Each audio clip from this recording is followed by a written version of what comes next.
Venezuela used to be the richest country in Latin America, but now it's falling apart. If you've turned on the news lately, you've probably seen stories about protests, food shortages, and massive inflation.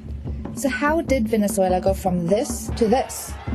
Venezuela has the world's largest oil reserves, and oil exports make up over 95% of the country's income, meaning if it doesn't sell oil, there's no money to spend. On top of that, Venezuela hasn't been taking good care of its oil facilities, and the state-run oil company hasn't paid its subsidiaries. So these companies started producing less oil, a lot less. The oil price has also plummeted, which leads us to the next problem: how Venezuela uses its money. Protesters claim Nicolas Maduro and his predecessor Hugo Chavez ran the country to the ground. In 1998, Chavez launched a political revolution with a new constitution and socialist economic and social policies, all boosted by high oil prices. He started redistributing land and wealth. He nationalized oil, finance, agricultural and industrial companies. He fixed prices and devalued the exchange rate with the US dollar. These policies helped a lot of people, but with less money coming in, the system collapsed by the time Maduro took over.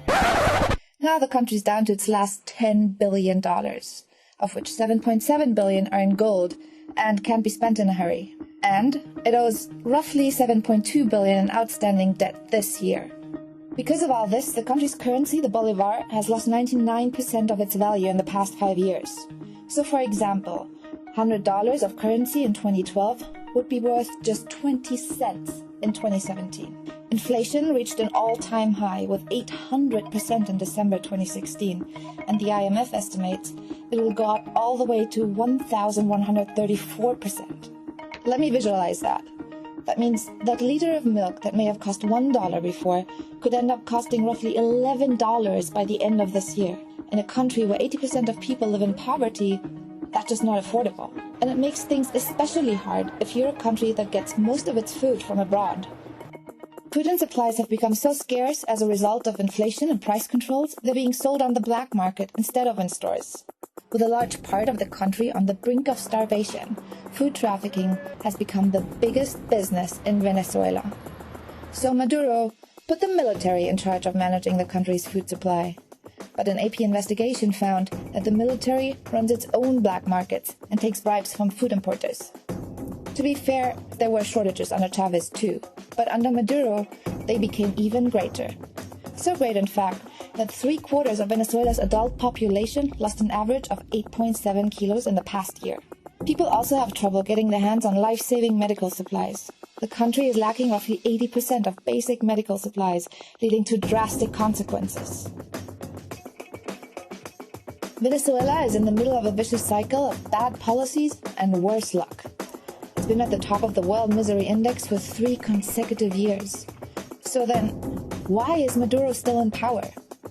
Venezuela's poorest haven't taken to the streets so far. They're afraid to lose some of the benefits they gained under Chavez. And Maduro's support base goes beyond just the poor.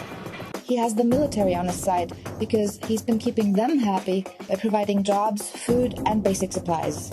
Empowered by the support, he's been accusing the opposition of encouraging violence and training children for terrorist groups, which is what he likes to call the protesters. Now, he wants to create a popular assembly that can rewrite the constitution, and he declared a state of emergency. The opposition is afraid the assembly will be entirely made up of pro-Maduro parties, so they're calling for new elections and Maduro's resignation. Since April 1st, 2017, 67 people have died in the protests, hundreds have been injured, and thousands arrested.